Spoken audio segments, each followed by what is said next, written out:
Hey there, Misfits. We're here at PAX U, and we're here at one of the funnest game developers that we love quite a bit, Phase Shift Games. We're here with Jason. Hey, how's it going?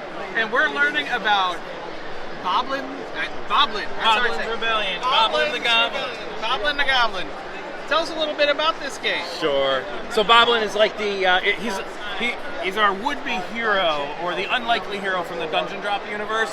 He kind of emerged as a hero. He joined the ranks to help the heroes defeat the bad guys, and now ever since Dungeon Drop, he's been in every one of our games as like a fan favorite. So now nice. he has his own game, Boblin's Rebellion. So Boblin has rallied all of his goblin friends to help rise up against the evil dungeon overlords and take back the dungeon for the good guys, for the hero. Take the power back, yeah. Yes. So it's a simple engine builder game, but here's the trick. Goblins are reckless.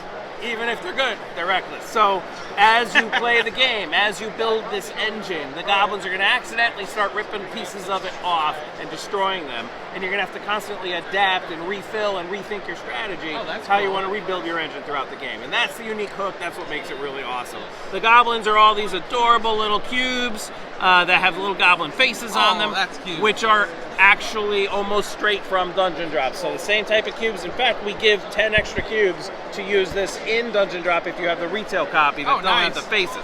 Nice. Same thing for trolls. There's some trolls in here as well. Basically, you're drafting cards from the center of the table.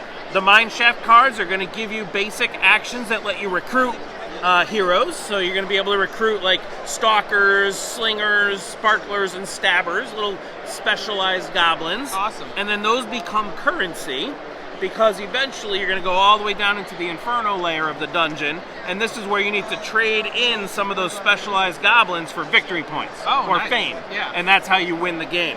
And then in the best middle, goblins, you get more fame. you got it, exactly. You want those specialized goblins to get the better, defeat the better rooms in the dungeon.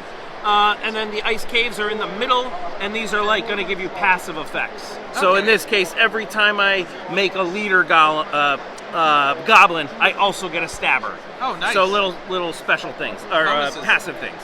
The unique hook of the game, as I mentioned, is the destruction of these parts of the engine. So every time you draft one of these cards, a goblin goes on this destruction track.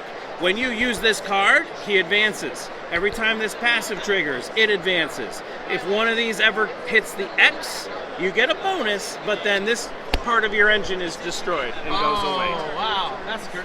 That's a really unique hook. It keeps things changing. Instead of I got this engine and it's static and it churns out all this stuff the same every time. And it just now keeps it's growing like, and growing boom, and growing. Now, one thing that's really cool is you keep track of these destroyed territories, because one of the optional modules is the heroes are also going to help. The heroes are going to come help the goblins, just like kind of like the inverse of Dungeon Drop. In order to recruit the heroes, you need to spend some of those destroyed territories. You need to have 2 different types of territories. You spend those, discard them to the side, and now you can have the human here or the fairy join your ranks, and they have really super powerful abilities that never go away. That's so cool, because like you're losing parts of your engine, but you're actually building other parts to make your... Yes, It's intriguing. And it's really, obviously, it's the beautiful, fun, chibi art style for Dungeon Drop, which everyone loves. And it plays in about 25 to 30 minutes, so it's it's very accessible game. How many players? Give me a second. 1 to 4 players. Awesome. It has a solo mode, and it's 1 to 4. Oh, a solo mode. Yep. Awesome. Yep. Well, that sounds great. Well, if you guys want to check this out and all the other great games they've got, where do they go? PhaseShiftGames.com. Perfect. Thank you. So, thanks for joining us today. Awesome. And I can't wait to play this. I'm sure Misfit Dom behind the camera can't wait to play it. And until next time, people, game on. Bye.